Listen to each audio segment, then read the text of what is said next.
الكريمة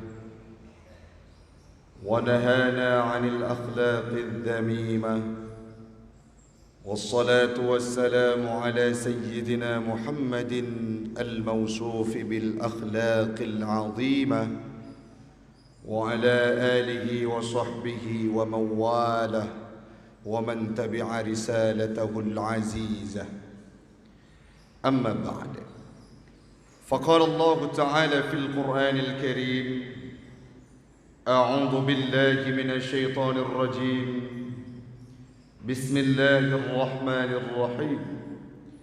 لقد كان لكم في رسول الله أسوة حسنة لمن كان يرجو الله واليوم الآخر وذكر الله كثيرا.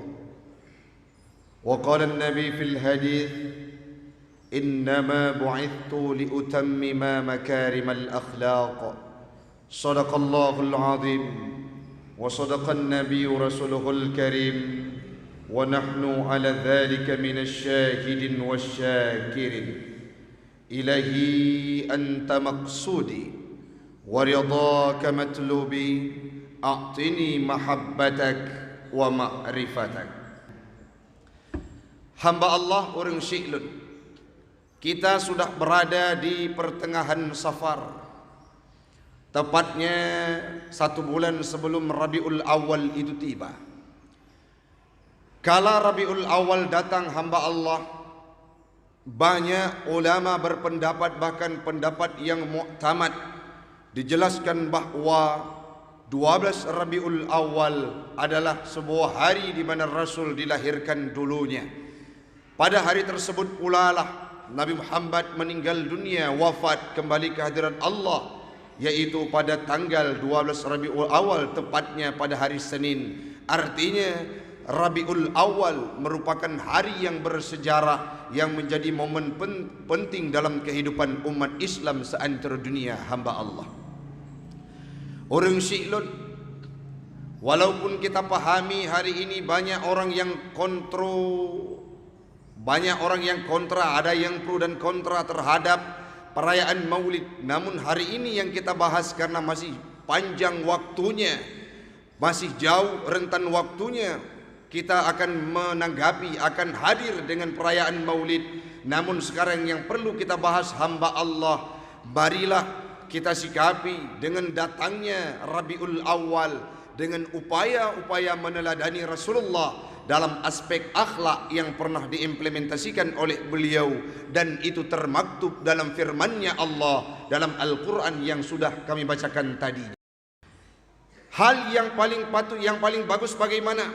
Jangan termanifestasi dalam pikiran kita, nyo tak peraya, tak ingat Nabi bak bulan Maulid mentang. Akan tetapi setiap tahunnya kita harus mengingat Nabi untuk mengikuti jejak risalah beliau, hamba Allah.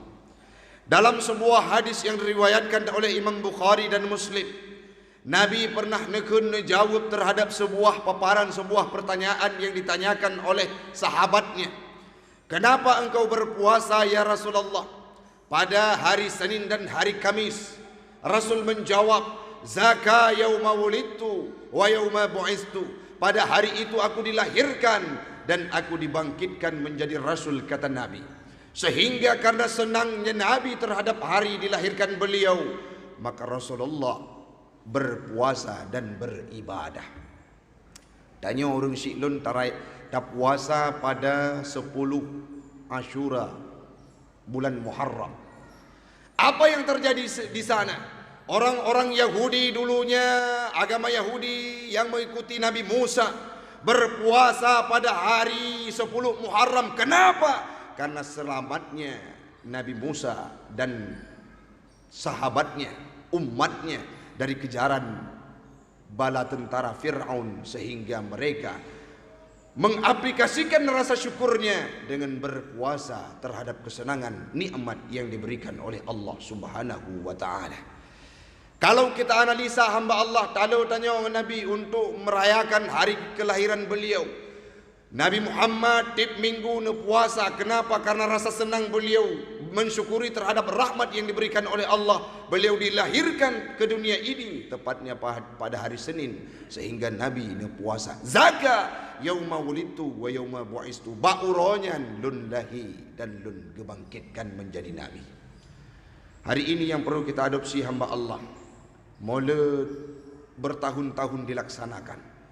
Maulid di Pura kala dalam hari 12 Rabiul Awal, bahkan ada dari pertama Rabiul Awal itu tiba sudah ada perayaan-perayaan Maulid. Namun yang menjadi hal yang paling penting untuk kita lakukan perubahan hamba Allah, walaupun Maulid paling sering dilakukan di Aceh sampai beberapa bulan, tapi sedikit di antara kita yang mengaktualisasikan segala sesuatu yang pernah diimplementasikan oleh Nabi dulunya dalam kehidupan beliau. Apa itu? Salah satu hal yang paling penting adalah Nabi Muhammad adalah sosok manusia yang mengaplikasikan akhlakul karimah dalam kehidupannya. Uranya kadangkala le di antara kedanyo yang perintah Al-Quran untuk meneladani Rasulullah, lakum uswatun hasanah. Yang kita terapkan hamba Allah adalah akhlak-akhlak yang tidak terpuji, tapi akhlak-akhlak tercela yang kita adopsikan, yang kita terapkan dalam kehidupan kita hamba Allah.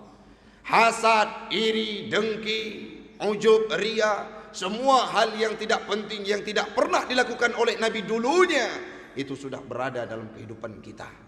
Sewajarnya kalau kita ingin meneladani Rasulullah, sewajarnya kalau kita ingin merayakan hari maulidnya Nabi yang terlebih dahulu hamba Allah, marilah sama-sama kita adopsikan akhlak yang pernah ditinggalkan oleh Nabi. Laqad kana lakum fi Rasulillahi uswatun hasanah. Telah ada pada Rasulullah itu uswatun hasanah.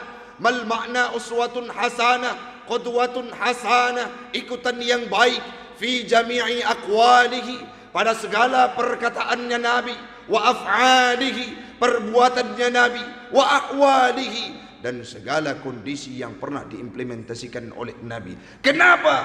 Karena Rasul la yantiqu anil hawa, Rasul tidak pernah berkata menuruti hawa nafsunya, illa wahyu yuha, kecuali wahyu yang disampaikan oleh Jibril, pesan dari Allah kepada Nabi Muhammad.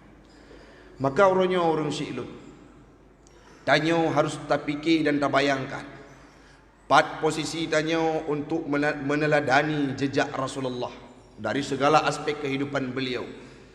Tanyo watai kepegah Nabi harus mengikuti jejak beliau. Uswatun hasanah, ayat Al-Quran, laqad kana lakum, pasti kalau anda bagi gata dari Nabi, yaitu uswatun hasanah, suri tauladan yang baik yang harus kita ikuti dan kita terapkan dalam kehidupan kita hamba Allah. Namun wate kita kalian moral, permasalahan yang pertama dalam kehidupan manusia yang paling rayu adalah bukanlah ekonomi, bukanlah faktor sosial, tapi faktor utama, hal yang paling rayu, yang paling menggerogoti kehidupan umat Islam di Buluk Belang Ara, di Aceh Utara, di Kecamatan Kuta Makmur, di Aceh, bahkan di Indonesia, bahkan di dunia sekalipun, permasalahan yang paling utama dihadapi oleh manusia sekarang ini adalah dekadensi moral alias akhlak yang porak-poranda luar biasa.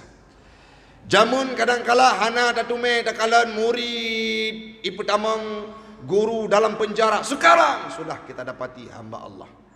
Jamun hana pernah tak dengar anak mit dipoh urang si karena hal sepele, sekarang katruk dalam kehidupan katanya karena tenggelam dengan sabu-sabunya, karena tenggelam dengan kehidupan perjudiannya, sehingga ila kepeng ba urang si hae gepina, sehingga urang si diintimidasi dan dianiaya.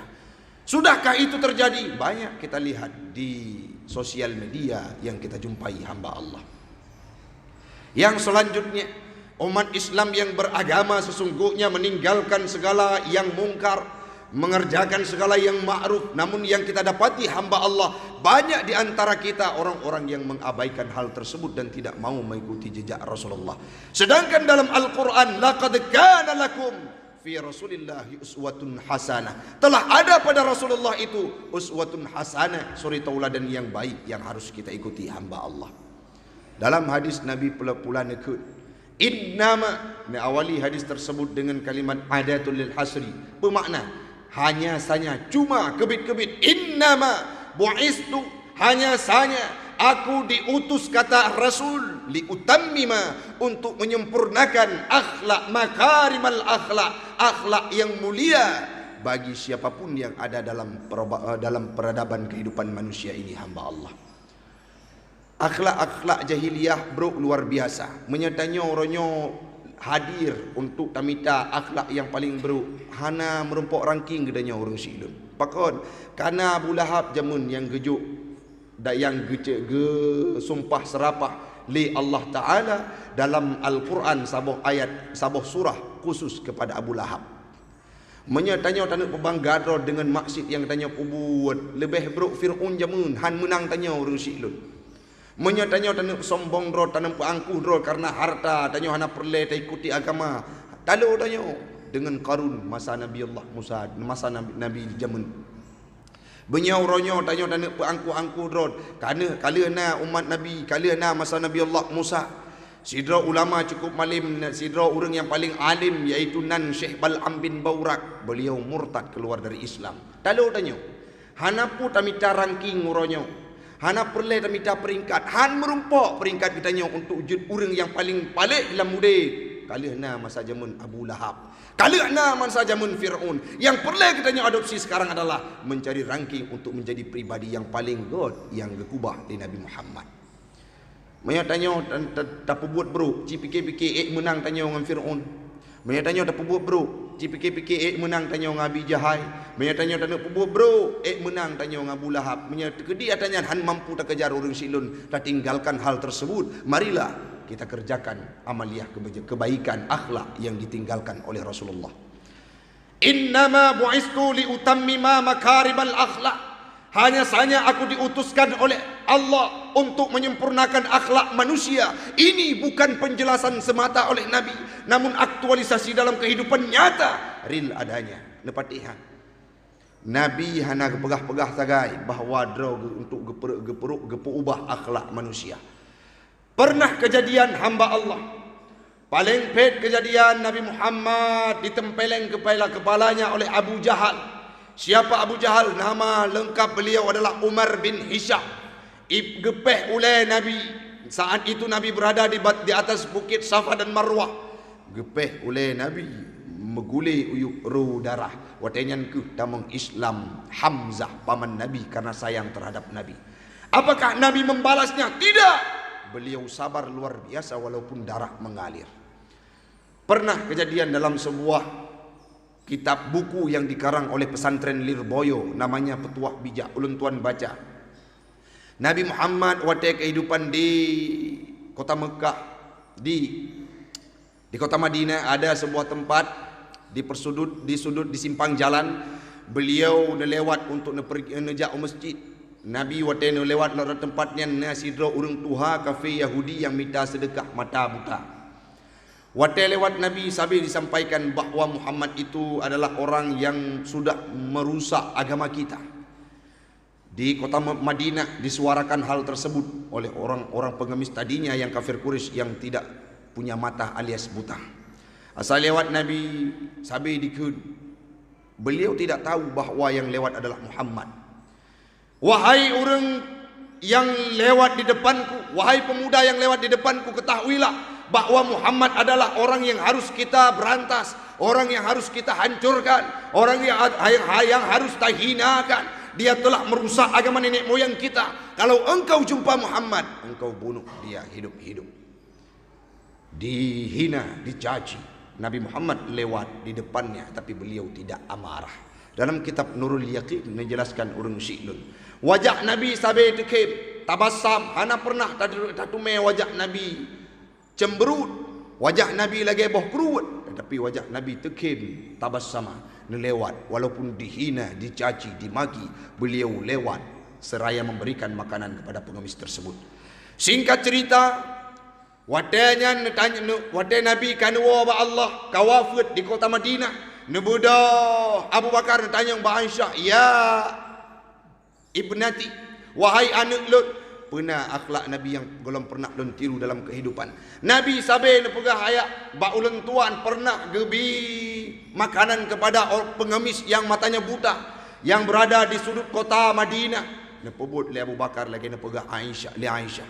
Wate ne pebut le Abu Bakar, wate teruh kenan ne sulung ruti le Abu Bakar kalimat yang sama itu bit. Wahai pemuda, wahai orang yang na di hadapan don, ketahuilah bahawa Muhammad itu adalah orang yang tidak benar. Watenya lemoh Abu Bakar. Inilah akhlak Nabi yang perlu kita tiru. Dicaci setiap harinya, dimaki setiap harinya, beliau membalas kejahatan tersebut, kebiadaban tersebut, kemurkaan tersebut dengan hal-hal kebaikan.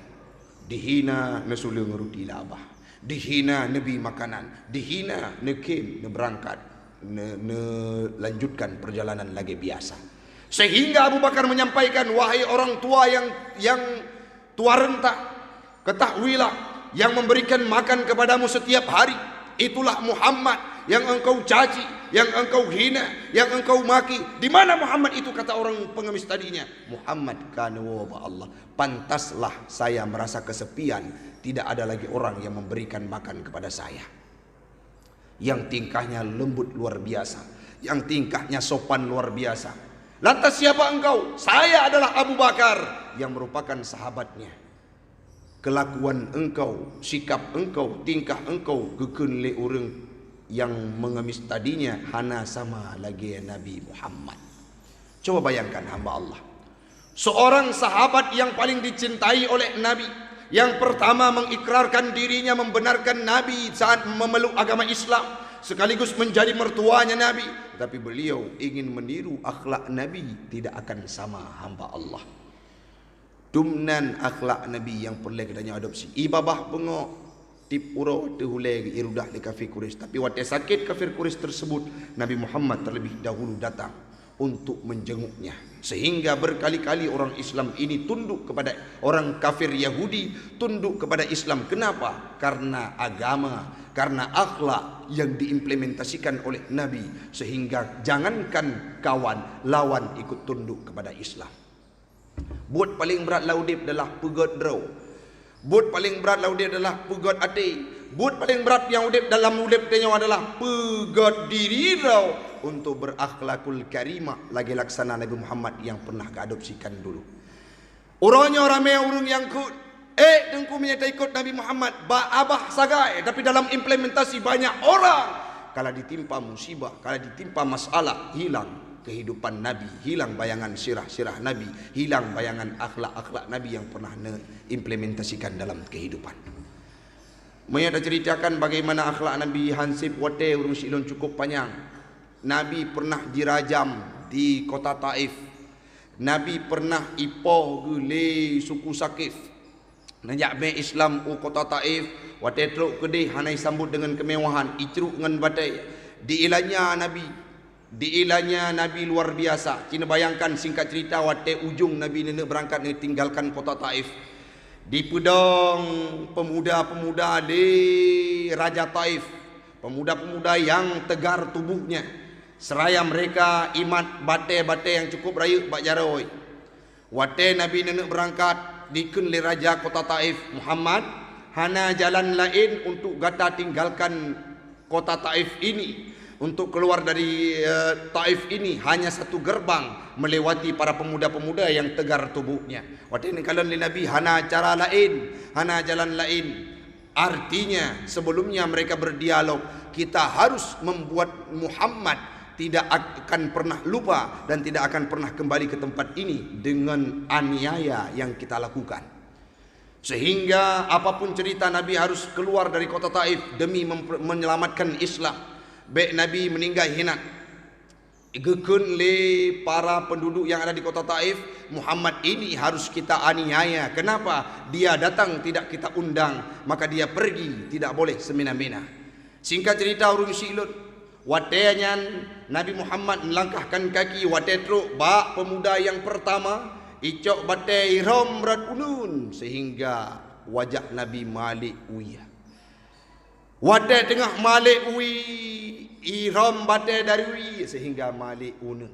Cina bayangkan puluhan pemuda dengan hal yang sama. Watai nelangkahkan kaki Nabi neklik nemo pakon ya Allah bekne bi azab kepada penduduk-penduduk Sakifnya walaupun lun dianiaya disiksa luar biasa kan neklik Nabi karena sakit akan tetapi sayang terhadap orang-orang tersebut akan diberikan neraka oleh Allah. Nelangkahkan kaki watai nejak demi tapak nelangkahkan kaki Nabi ditulak Nabi melungkap ru darah. Patenya dipebudak lom. Iram redwi, iram red unun ditulak lom sampai habis. Watai tengah dilangkahkan kaki Nabi, betik Nabi kenang batai-batai runcing ru darah. Kiban bayangan urang silut, cina bayangkan cina pet mata, orang yang tajruk wi unun. Tiba-tiba kenang batai dari likut dengan bawah betik dengan batai-batai yang sangat runcing. Ru darah urang siklun dari betik Nabi sehingga warna baju Nabi kelih putih kajut kemirah. Kiban ru darah, bak kening ru darah kenang batik, bak gatih ru darah kenang batik. Kiban ru darah tak ubah ji lagi urang gua dari belang gegila lantai masjid lagi nyan ke tinggai kotoran lagi nyan ke darah Nabi watene tinggalkan kota Taif. Penabi na bengeh urang siklun.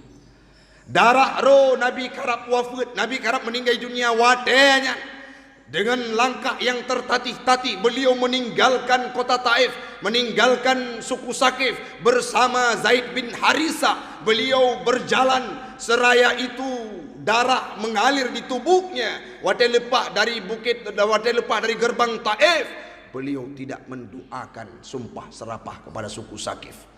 Malaikat Jibril datang menghampiri Muhammad, ya Muhammad, penjaga gunung Taif dari bunuh murka terhadap suku Sakif, ingin rasanya menenggelamkan mereka, ingin rasanya nelungkap gunung Taif. Ada urang-urang tersebut menyegata izinkan wahai Muhammad mereka akan mengerjakan hal tersebut. Pun jawab li Nabi, baik, wahum qaumun la ya'lamun.